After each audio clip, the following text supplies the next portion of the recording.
কথা বুঝছেন?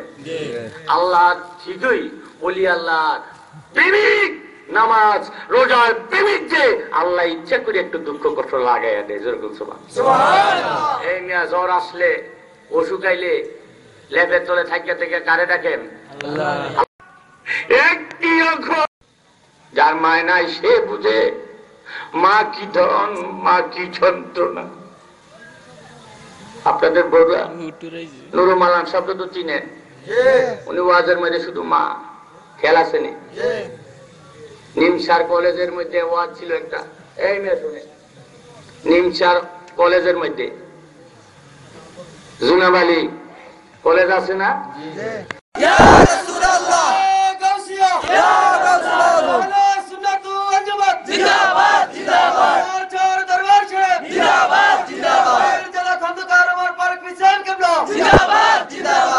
ইচ্ছা করলে কেউ পীরের বস্তু নিতে নাহি পারে, সময় হইলে দয়াল ডাইকা আনবে গড়ে রে, ডাইকা আনবে গড়ে। দূর করিয়া দিবে তোমার, দূর করিয়া দিবে তোমার ববে যত জ্বালা। কে বুঝিতে পারে রে পীর মুর্শিদের খেলা, কে বুঝিতে পারে রে পীর মুর্শিদের খেলা। 36 বছরে কারো গানা কি কুলে না, 6 মাসে কালে আবার তো পাই 16 আনা রে, পাইরে 16 আনা। যারে ইচ্ছা তারে দিয়া, যারে ইচ্ছা তারে দিয়া মিলাই তৌহিদের মেলা।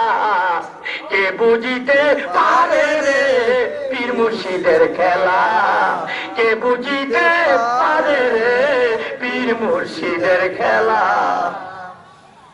পাগলামি সব জয় করিও না।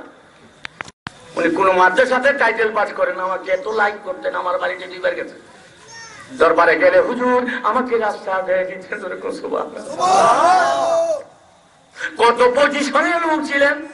আমাকে বলছে ওমর রে, আমি যখন গাউসে পাকের দরবারের খাদেম, এত বাসা বাড়ি দিল, 30,000 টাকা বেতনে চাকরি করছি, বাসায় যাই নাই। আমি আমার গাউসে পাকের দরবারের গোলামি করেছি। কি পাইছি, কি পাইছি বাবা বুঝাইতে পারবো না।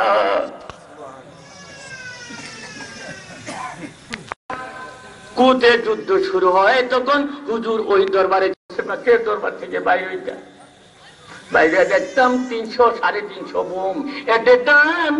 যুদ্ধের বিমানগুলা যখন শহরে, আমি বগদাদি বাজায়া যায়া যায়া দেখতাম এই বোমের ফুটাগুলা গাউসে পাকের রওজার উপরে থাইকা কই জানি ফুটা যাইতো। গাউসে পাকের দরবারে কোনো ক্ষতি হয় না, জোরে বলো সুবহানাল্লাহ।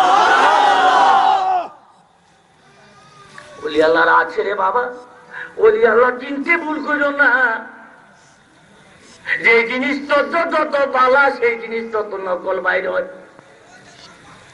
সোনাচরের দরবার থেকে তোমাদের এমন ওলি সন্তান, এমন সম্পদ তোমাদের জন্য রাখছে, নৈরাশ হইও না। আমি যদি সেই আল্লাহর ওলি হই, আমি যদি সেই প্রতিনিধি হই, সেই পথ থাকে, আমি জগতেই আল্লাহ এবং আল্লাহ রসুলের সঙ্গে তোমাদের যোগাযোগ করাইয়া দিব।